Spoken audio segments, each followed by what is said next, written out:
Olá, pessoal! Sejam bem-vindos mais uma vez. Antes de conversarmos sobre essa unidade, vale a pena lembrar que na unidade anterior falamos sobre o brinquedo e a brincadeira. Agora, na unidade 4, vamos continuar viajando pelo mundo infantil e falaremos sobre um dos aspectos mais importantes para o desenvolvimento da criança, o jogo.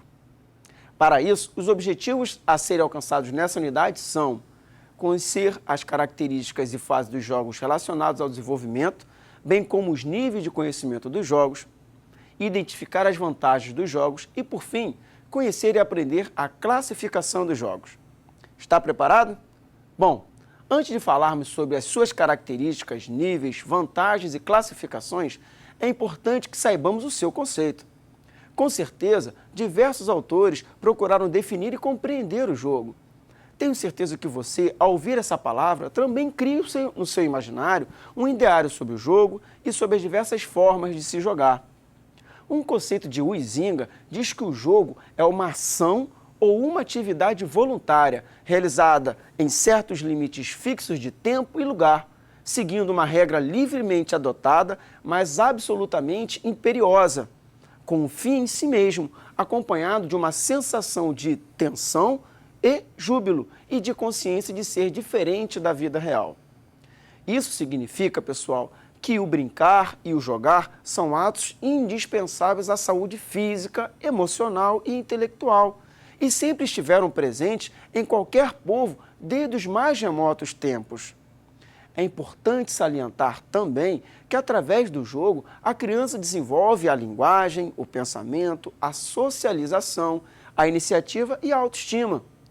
Isso a prepara para ser um cidadão capaz de enfrentar desafios e participar na construção de um mundo melhor. O jogo é, então, um ato espontâneo de toda criança. Dessa forma, o jogar deve fazer parte da infância.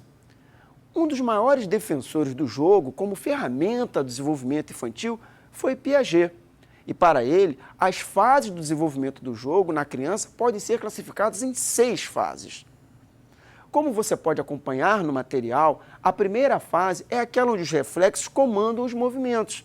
Já a segunda fase, as condutas adaptativas continuam, mas aos poucos iniciam os primeiros sons e jogos de voz.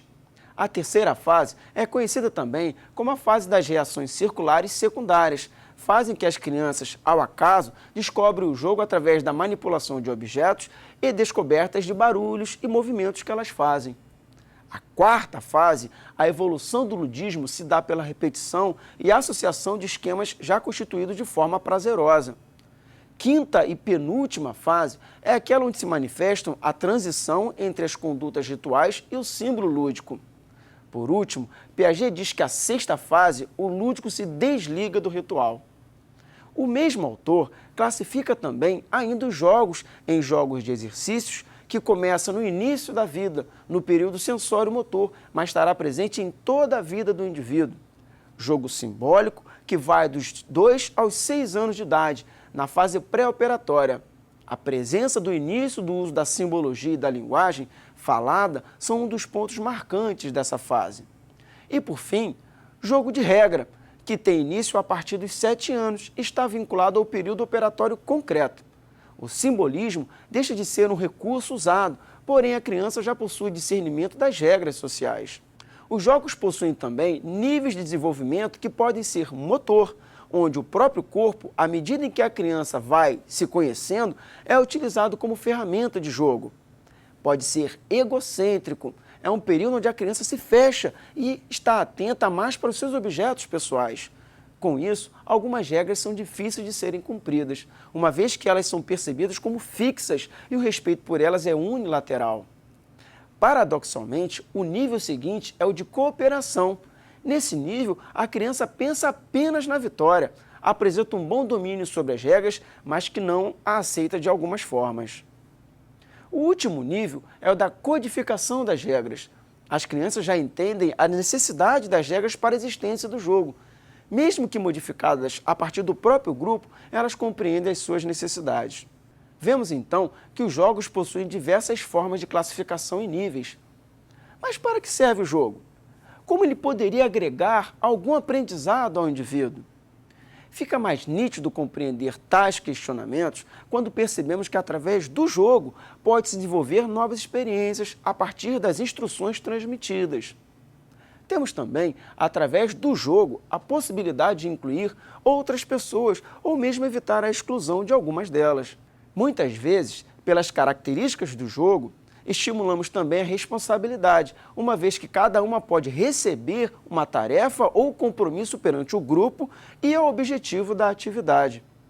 E se o jogo proporciona ação, reflexão, teorização e planejamento, podemos dizer então que ele gerou um certo aprendizado. Por fim, duas grandes vantagens para os jogos é a sua capacidade motivacional, a possibilidade de proporcionar ganho a todos, uma vez que novas experiências são vividas a cada atividade.